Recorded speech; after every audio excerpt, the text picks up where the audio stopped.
இந்த படத்துக்கு வந்து ரொம்ப எக்ஸ்பெக்ட் பண்ணிட்டு இருந்தாங்க. பட் ட்ரெய்லரை பார்த்து நீங்க எல்லாம் கொஞ்சம் ஷாக் ஆயிருப்பீங்கன்னு நினைக்கிறேன். பட் இன்னும் வந்து நிறைய சர்ப்ரைஸ் இருக்கு அவங்க சொன்ன மாதிரி. ஸோ அதை பத்தி நாங்கள் இப்போ பேச முடியாது. படம் வந்ததுக்கு அப்புறமா நீங்க எல்லாரும் பார்ப்பீங்கன்னு நினைக்கிறேன். அண்ட் ரஹ்மான் சாரோட ரஹ்மான் சார் பற்றி பேசுவோம்னா நிறைய பேசிட்டு இருக்கோம். தேங்க்யூ பேசுவோம்.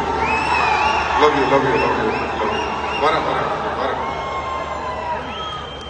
Rahman sir, thank you sir. சின்ன வயசுல இருந்து உங்களை ரொம்ப தொந்தரவு பண்ணியிருக்கேன், இப்போ வரைக்கும் பண்ணிட்டு இருக்கேன்னு நினைக்கிறேன். ரஹ்மான் சாரோட எனக்கு நிறைய டிராவல் இருந்திருக்கு. பட் ரொம்ப ஒரு இம்பார்ட்டண்ட்டான ஒரு மொமெண்ட் எதுன்னா, ஒரு டைம்ல இந்த பீப் சாங்னு ஒரு சாங் வந்தப்போ ரொம்ப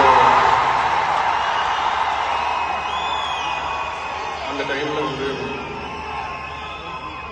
ரொம்ப கஷ்டமான ஒரு டைம் உங்க எல்லாருக்குமே தெரியும்.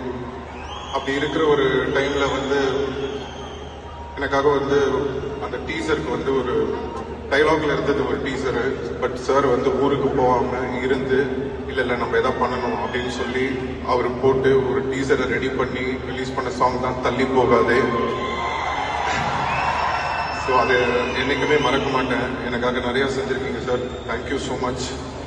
அண்ட் ஃபர்ஸ்ட் டைம் எங்கள் அப்பா படத்துக்கு அப்புறம் நான் வந்து வெளியில வந்து ஒரு படத்துல பாட்டு பாடினேன்னா எனக்கு ஃபர்ஸ்ட் சான்ஸ் கொடுத்தது ரஹ்மான் சார் தான். ஸோ அது ஏன் நான் இன்னைக்கு சொல்றேன்னா, அவர் என்ன நினைச்சு எனக்கு கொடுத்தாருன்னு தெரியல. இது வரைக்கும் தமிழ், தெலுங்கு, மலையாளம், கன்னடா தெரியல, ஹிந்தி வரைக்கும் பாடியிருக்கேன். கிட்டத்தட்ட 150 சாங் பாடியிருக்கேன் சார் உங்களால். Thank you so much sir.